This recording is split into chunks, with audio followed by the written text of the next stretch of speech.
You are definitely not just saved. You are called to serve, connect, and continue with the mission. Hello, family. Today we are on lesson number 13, which is our last lesson this quarter. And our key text is 1 Thessalonians 5, verse 18. We'll read it together. It says, "Give thanks in all circumstances, for this is God's will for you in Jesus Christ." May God bless the reading of His word. Amen. So this week's lesson, we are going to focus on Colossians chapter 4, verse 17 to 18, where Paul is revealing co-workers, people that he worked with, so that he can spread the gospel. Paul had a strong team of co-workers in his ministry. Through his ministry, he partnered with people like Barnabas, Silas, and Luke. This shows how important teamwork is in God's mission.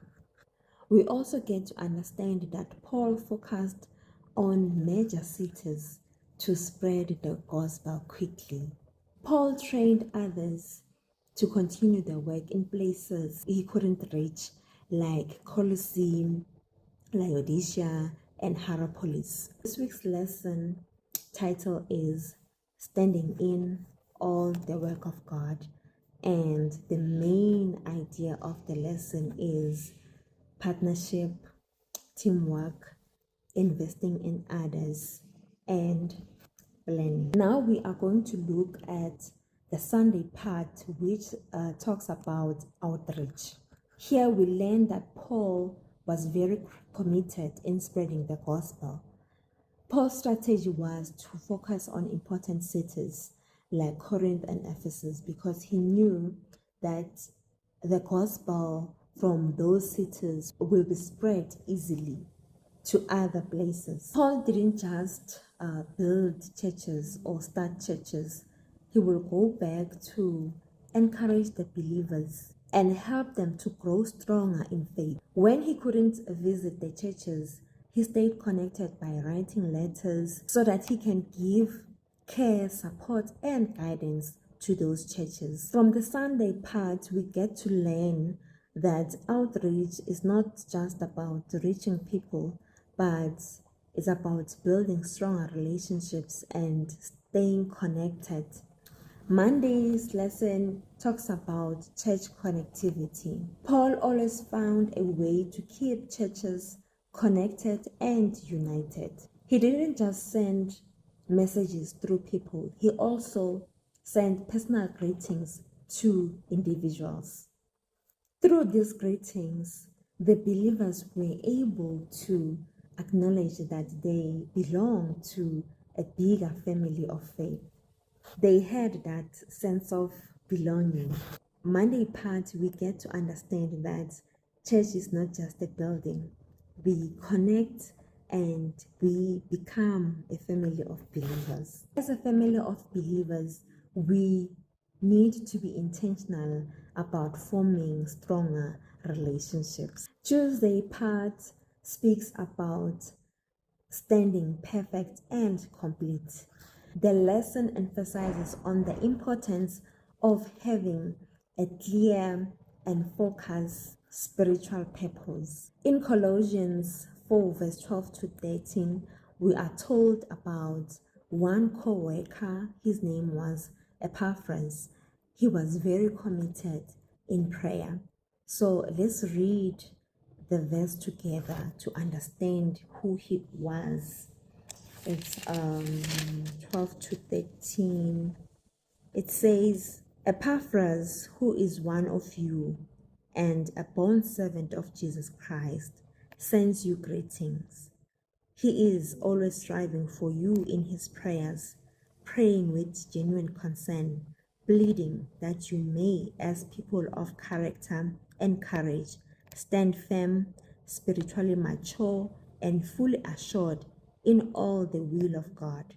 For I testify for him that he has worked strenuously for you and for the believers in Laodicea and those in Hierapolis. May God bless the reading of His word. In this passage, we get to understand that Epaphras was a co-worker who prayed for the believers so that they can become strong in their faith and stay connected to God. The Tuesday part, we get to understand that spiritual growth doesn't happen by accident. It needs commitment. It needs us to be persistent in prayer. Let's look at Wednesday. Wednesday talks about living in this world but not of it. On Wednesday part, we are getting a clear distinction between Luke and Demas. So we are going to look at there are two different choices when it came to spreading the gospel and staying on the mission. Luke was committed and stayed with Paul until the end. Demas, however, he loved the world and eventually walked away from the mission. So from the Wednesday part, we are warned as believers that we shouldn't let the world pull us away from God. We need to stay focused as Luke did. Now we are going to look at the Thursday part, which speaks about a message to the church of Laodicea.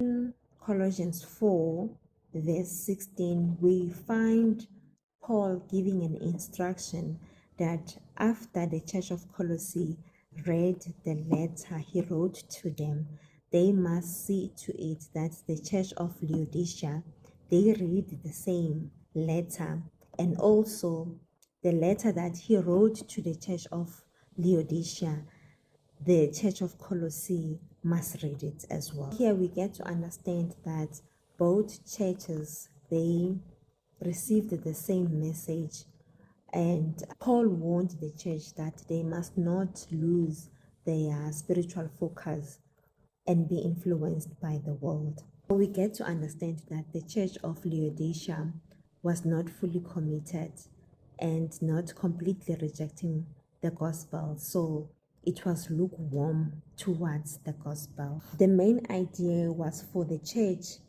to turn back to God and be genuinely committed to the gospel.